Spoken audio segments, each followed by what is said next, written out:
Bonjour à tous, on se retrouve pour une nouvelle pêche. Cette fois-ci, ça sera une pêche sur les épaves. Alors l'épave qu'on voit ici, c'est le Lady 5. Elle se trouve en face de Batelière. Elle est pas très profonde, donc elle est accessible au grand public.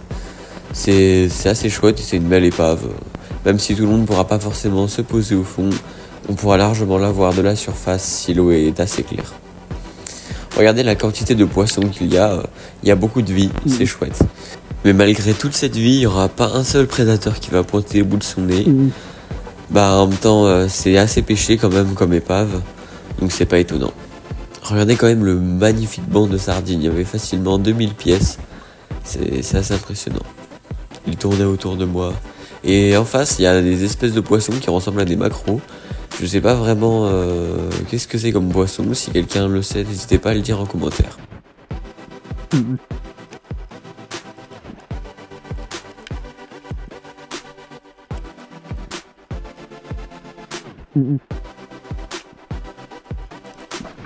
Bon allez, là on va changer d'épave parce que le Lady 5 c'est bien beau mais il n'y a pas beaucoup de poissons dessus. Alors là on se dirige sur une épave un peu plus profonde, celle-ci elle est à 27 mètres au niveau du sable. Alors évidemment il y a plus de poissons parce qu'il y a beaucoup moins de gens qui peuvent y accéder. Donc là je plonge pour essayer de repérer l'épave. Alors au début j'arrive sur des herbiers et du sable. Donc il n'y a pas d'épave en vue, donc je vais prospecter un peu, regarder autour de moi. Je vois l'épave se distinguer au fond, donc je commence à m'approcher. Alors on va s'approcher délicatement parce que sur les épaves, c'est souvent la première apnée qui paye. Et regardez, un Koubera.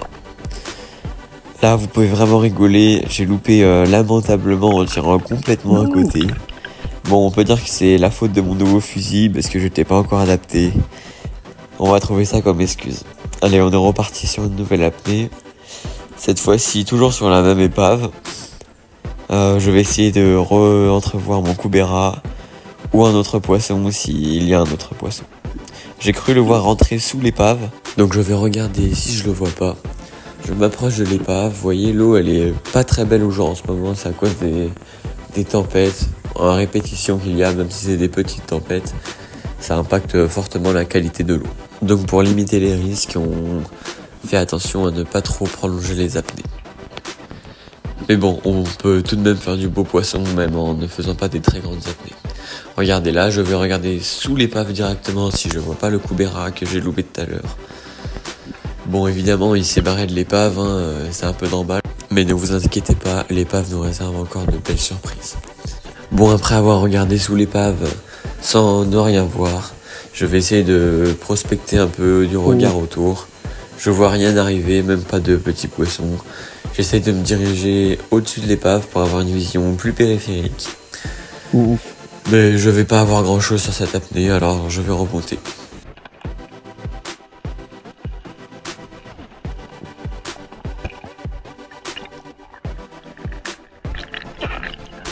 Alors là, je repars sur une nouvelle apnée. Évidemment, vous le voyez pas, mais mon binôme a fait une apnée entre temps. Parce que oui, quand on plonge en binôme, le mieux c'est de faire une apnée sur deux. Comme ça permet à celui en surface qui vient de faire une apnée de récupérer et à l'autre de faire une apnée en toute sécurité. Alors là, je rarrive sur l'épave. On voit pas très bien, donc je vais améliorer la luminosité. J'arrive, je vais essayer de me poser au-dessus. Alors là, ça se voit pas, mais je vois que la manche derrière, elle est un peu agitée, donc ça peut signifier la présence de prédateurs.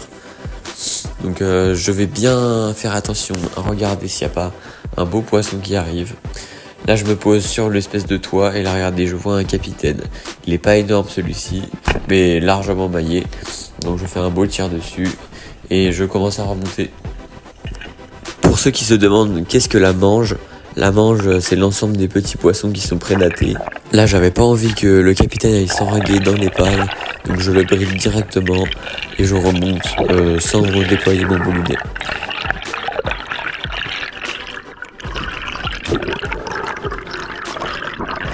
Alors ça y est, le capitaine arrive, alors directement, les bons réflexes à faire c'est le saisir par les branchies, directement prendre son couteau et aller l'achever pour éviter qu'il souffre.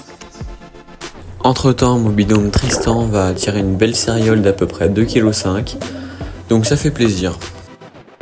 Bon, évidemment, avant de partir, on fait quand même 2-3 lambis, comme ça, ce soir on se régale. Franchement, c'est vraiment délicieux le lambi, alors on se gêne pas. Tant qu'on respecte les quotas et les mailles, c'est un vrai plaisir.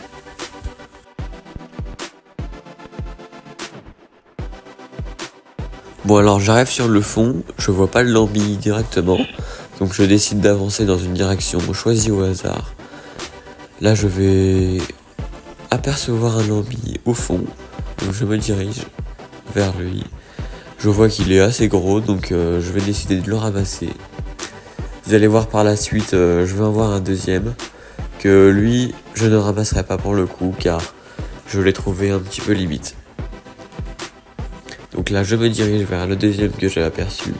Alors peut-être qu'il est émaillé, mais bon, quand on en pêche régulièrement, on sait qu'il faut aussi préserver la ressource, et que les petits comme ça, on les laisse, et puis voilà. Ça sera pour une prochaine fois.